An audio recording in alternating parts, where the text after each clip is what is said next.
the rest of the day. It was my fault, sir. I was teasing her.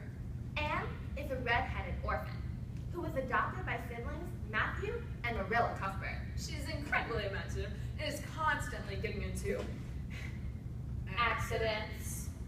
This is a story of love, love, adventure, and hate. Please enjoy Anne of Green Gables by Lucy Maud Montgomery. Matthew Cuthbert. Who is that? There wasn't any boy, only her.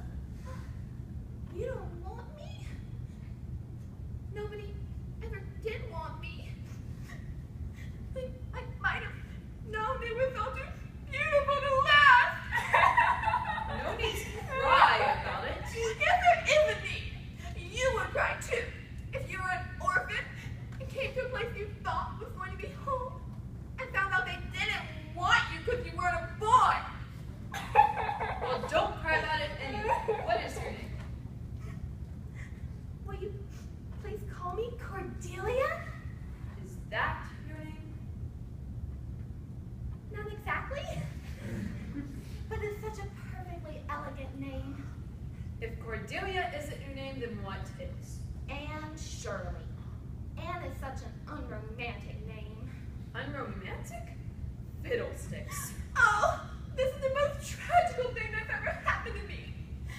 But if you must call me Anne, can you at least spell it with an E? It makes such a difference.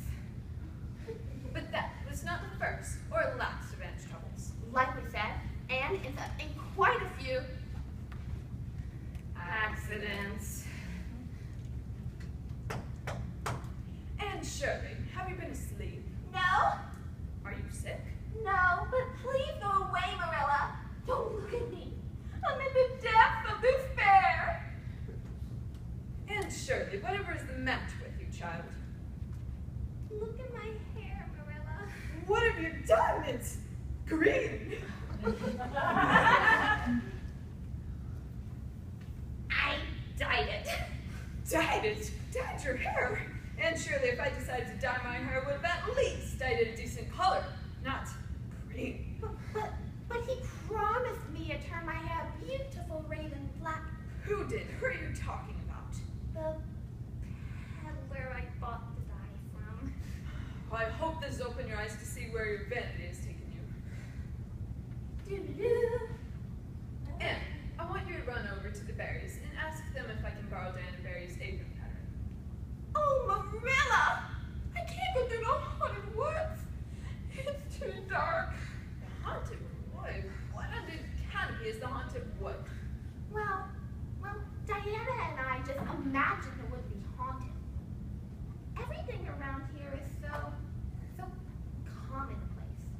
There's a white lady who walks across the brook just about this time, wringing her hands and uttering wailing cries. Okay, I get the point. Whatever is the matter with you, child, you'll go straight over to the berries and straight through that spruce grove, just as a lesson and a warning to you. Oh, Marilla, how could you be so cruel? Anne never forgot that walk. The goblins of her fancy lurked in every shadow about her. When she reached the field, she led across as if being pursued by an army of white things, and arrived at the buried kitchen door so out of breath she could hardly gasp out her request for Apron, please! Apron, pattern! When she reached the log bridge, she stumbled over it and took in one long, deep, shivering breath. Relief. Well, so nothing caught you. Oh, Marilla, I'll be content with the garden after this. During the summer, Aunt Diana and two other friends decided to act out Lancelot and Elaine! The Lady of Elaine! Lancelot and Elaine! By Alfred Lord Tennyson. Everything was so, except for who was to play Elaine. But a red-headed person can't be Elaine. I'm not afraid to float down. And I'd love to be Elaine. But Ruby ought to be Elaine. She's so fair and has such long golden hair.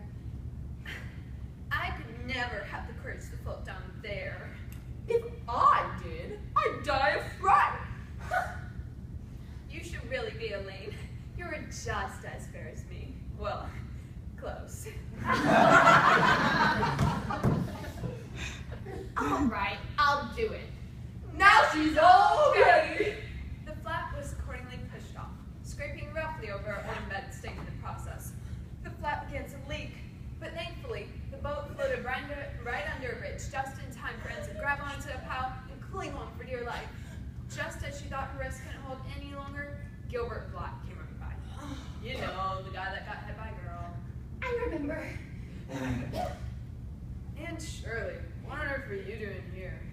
Well, the girls and I were playing Lancelot in a lane, and the flat sunk. Would you be so kind as to row me to shore? And look here, can't we be friends? I'm awfully sorry I made fun of your hair that one time. I think it's awfully, awful. I mean, no, pretty. It's awfully pretty. Yeah. Let's be friends.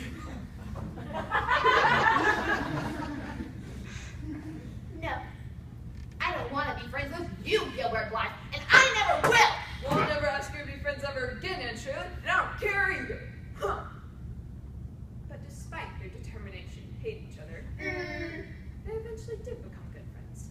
Later, they fell in love. Ding! And lived happily Ever